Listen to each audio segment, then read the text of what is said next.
Please like the video and share it so that it reaches many more people and you get sawaba, or rewards from Allah. This could be a sawabe jariyah or continuous reward for you long after you are gone. Volume 3, Book 34, number 292. Narrated by Abu Hurairah. The Prophet said, "There was a merchant who used to lend the people, and whenever his debtor was in straitened circumstances, he would say to his employees, 'Forgive him so that Allah may forgive us.' So, Allah forgave him." Volume 3, Book 34, number 293. Narrated by Hakim bin Hizam. Allah's Apostle said, "The seller and the buyer have the right to keep or return goods as long as they have not parted or till they part. And if both the parties spoke the truth and described the defects and qualities of the goods, then they would be blessed in their transaction. And if they told lies or hid something, then the blessings of their transaction would be lost." Volume 3, Book 34, number 294. Narrated by Abu Sa'id. We used to be given mixed dates from the booty, and used to sell, barter, 2 SAs of those dates, for 1 SA of good dates. The Prophet said to us, "No bartering of 2 SAs for 1 SA nor 2 dirhams for 1 dirham is permissible, as that is a kind of usury." See Hadith number 405. Volume 3, Book 34, number 295. Narrated by Abu Mas'ud. An Ansari man, called Abu Shu'aib, came and told his butcher slave, "Prepare meals sufficient for 5 persons, for I want to invite the Prophet along with 4 other persons as I saw signs of hunger on his face." Abu Shu'aib invited them and another person came along with them. The Prophet said to Abu Shu'aib, "This man followed us, so if you allow him, he will join us, and if you want him to return, he will go back." Abu Shu'aib said, "No, I have allowed him, i.e. he, too, is welcome to the meal." Volume 3, Book 34, number 296. Narrated by Hakim bin Hizam.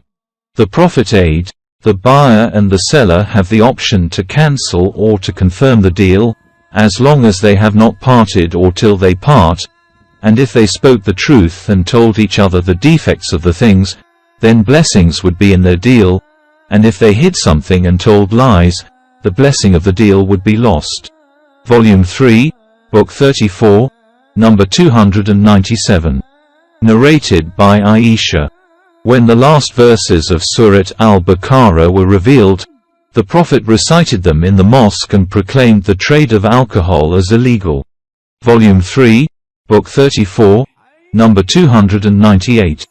Narrated by Samurah bin Jundub. The Prophet said, "This night I dreamt that 2 men came and took me to a holy land whence we proceeded on till we reached a river of blood, where a man was standing, and on its bank was standing another man with stones in his hands. The man in the middle of the river tried to come out, but the other threw a stone in his mouth and forced him to go back to his original place. So, whenever he tried to come out, the other man would throw a stone in his mouth and force him to go back to his former place. I asked, 'Who is this?' I was told, the person in the river was a riba eater." Volume 3, Book 34, number 299. Narrated by bin Abu Juhayfa. My father bought a slave who practiced the profession of cupping. My father broke the slave's instruments of cupping. I asked my father why he had done so. He replied, "The Prophet forbade the acceptance of the price of a dog or blood, and also forbade the profession of tattooing, getting tattooed and receiving or giving riba, usury, and cursed the picture makers." Volume 3, Book 34, number 300. Narrated by Abu Hurairah. I heard Allah's Apostle saying, "The swearing, by the seller, may persuade the buyer to purchase the goods, but that will be deprived of Allah's blessing." Volume 3, Book 34, number 301. Narrated by Abdullah bin Abu Awfa.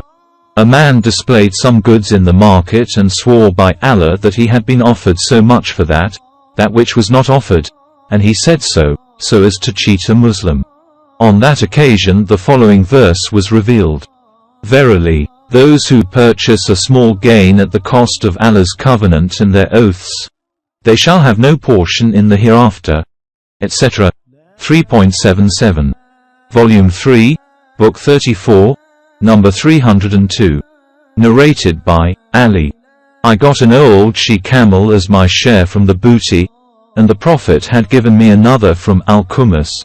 And when I intended to marry Fatima, daughter of the Prophet, I arranged that a goldsmith from the tribe of Bani Kainuka would accompany me in order to bring Idkir and then sell it to the goldsmiths and use its price for my marriage banquet.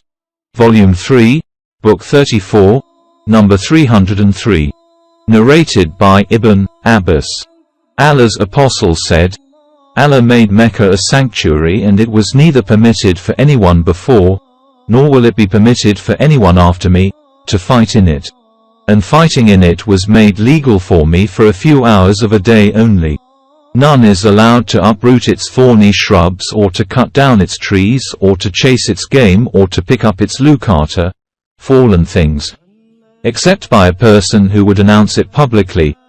Abbas bin Abdul Muttalib requested the Prophet, "Accept al-Idkir, for our goldsmiths and for the roofs of our houses."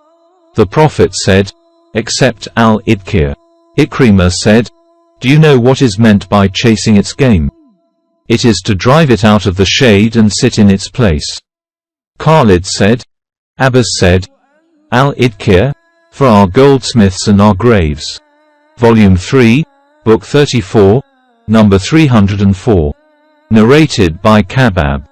I was a blacksmith in the pre-Islamic period, and Asid bin Wale owed me some money, so I went to him to demand it. He said to me, "I will not pay you unless you disbelieve Muhammad." I said, "I will not disbelieve till Allah kills you and then you get resurrected." He said, "Leave me till I die and get resurrected, then I will be given wealth and children and I will pay you your debt." On that occasion it was revealed to the Prophet, "Have you seen him who disbelieved in our signs and says, 'Surely I will be given wealth and children'? Has he known the unseen, or has he taken a covenant from the Beneficent, Allah?" 19.77-78.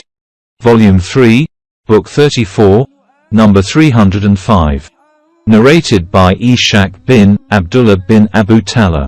I heard Anas bin Malik saying, a tailor invited Allah's apostle to a meal which he had prepared. Anas bin Malik said, I accompanied Allah's apostle to that meal. He served the Prophet with bread and soup made with gourd and dried meat. I saw the Prophet taking the pieces of gourd from the dish. Anas added, since that day I have continued to like gourd.